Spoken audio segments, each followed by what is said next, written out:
নমস্কার বন্ধুরা, আপনাদের সামনে একটা নতুন রেসিপি নিয়ে এসেছি। রেসিপিটার নাম হলো পাবদা মাছের রসা। তো রসাটা কিভাবে বানাবো আপনারা দেখুন। সবচেয়ে প্রথমে আমি মাছটার মধ্যে লবণ হলুদ মাখিয়ে নিব।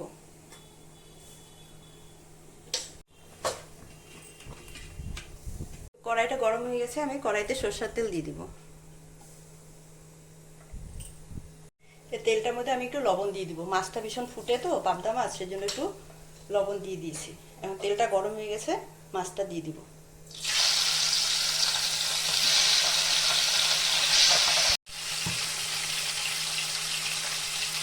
রসাটা বানানোর জন্য আমি একটা মশলা করে নেব। অল্প আদা, অল্প রসুন, কাঁচা লঙ্কা, অল্প টমেটো আর অল্প পেঁয়াজ আমি সব একসাথে পেস্ট করে নেব।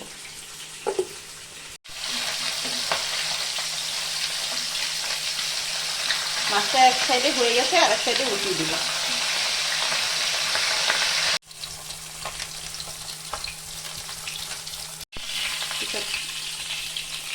মাছ কটা আমার ভাজা হয়ে গেছে, আমি নামিয়ে দিয়েছি। মাছ ভাজার তেলটার মধ্যে আমি ফোড়ন দিয়ে দিব।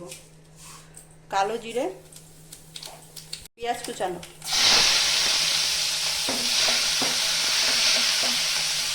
পেঁয়াজটা আমি লাল লাল করে ভেজে নিয়েছি। এখন আমি মশলাটা দিয়ে দিব।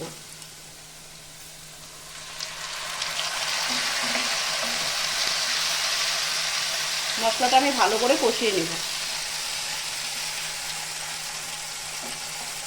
স্বাদ মতন লবণ, পরিমাণ মতন হলুদ, রঙের জন্য কাশ্মীরি লঙ্কার গুঁড়ো।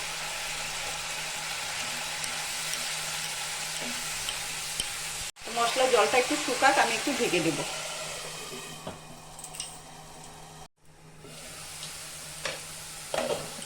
তো মশলার জলটা শুকিয়ে গেছে, আমি এখন ভালো করে কষিয়ে নেব।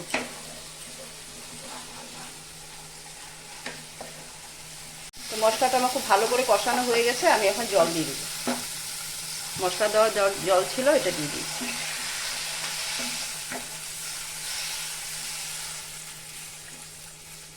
ঝোলটা ভালো করে ফুটে গেলে মাছটা দিয়ে দেবো। ঝোলটা ভালো করে ফুটে গেছে, এখন আমি মাছটা দিয়ে দেবো।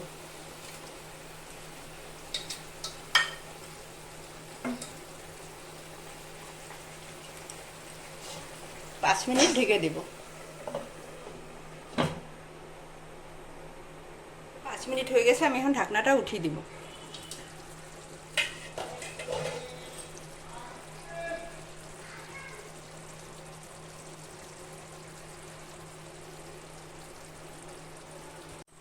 তো বন্ধুরা, পাবদা মাছের রসাটা আমার হয়ে গেছে, আমি এখন নামিয়ে দেব। তো বন্ধুরা, পাবদা মাছের রসাটা আপনাদের কীরকম লেগেছে আপনারা কমেন্ট করে জানাবেন, আর আমার চ্যানেলটাকে সাবস্ক্রাইব করবেন, আমার পাশে থাকবেন।